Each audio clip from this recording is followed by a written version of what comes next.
I think that our approach going forward is going to have to be absolutely revolutionary. I know that's a strong word to use, but that's what we're going to have to do.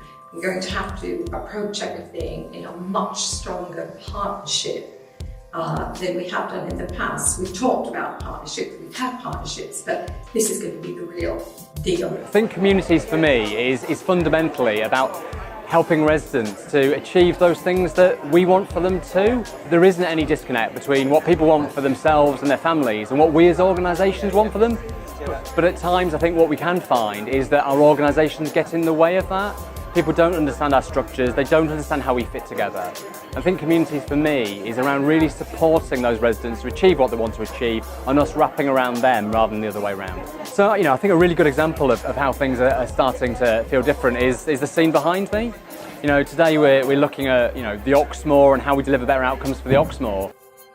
So the project is about bringing together elderly residents from the community and young children from the community as well.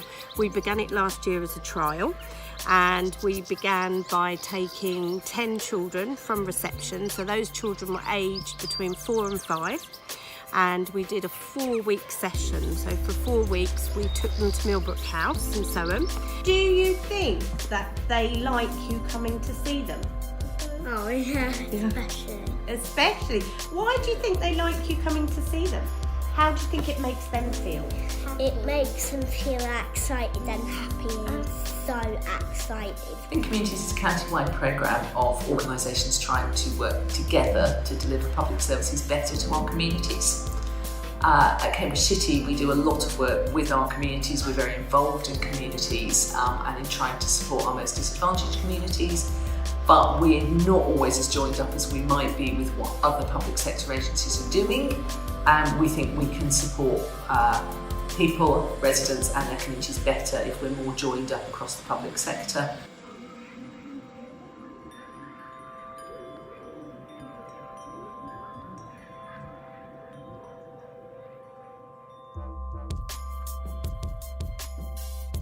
I first saw RamShed in Australia. Decided it was a good thing. Came back to England with an advert in the paper, had a meeting in the local pub. 6 of us were there, and we started to shed up. We looked for somewhere to call home. Eventually found this farm. We decided that this was a good secure place. We've been here since, and we're really doing well.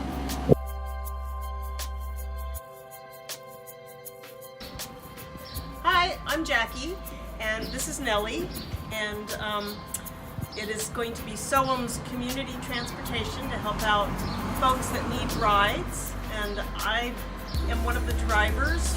You can't put people into pigeonholes, and one of the things that's happened with the work of Neighbourhood Cares is that it's brought everyone together out of these little pigeonholes and made people realise, well, yeah, I may be a veteran, or I may be in this organisation, but when I'm here, we're all part of the community. I had just lost my wife through a long illness, and when I was left on my own, I thought, what shall I do with all my time?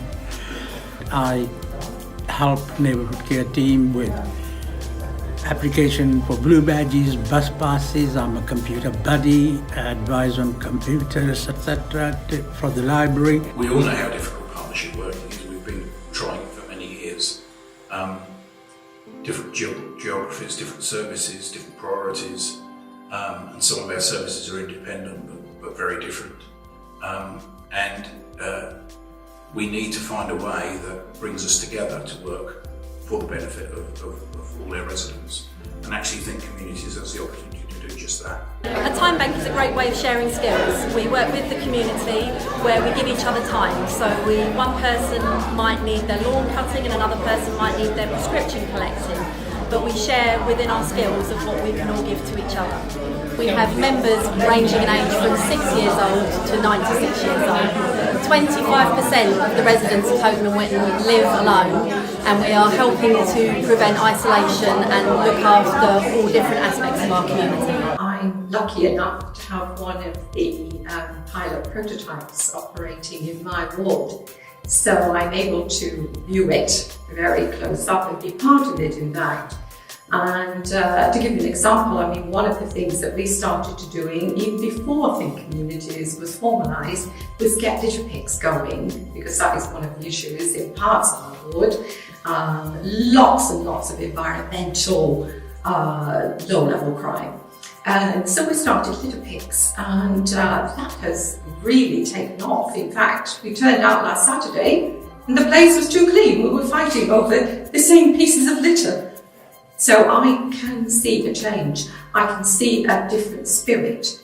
So one of my favourite stories is there was a little boy who had partnered up with an elderly gentleman called Eric, and it was Eric's birthday coming up when we were there, and Eric told us, I believe he was going to be 90 something.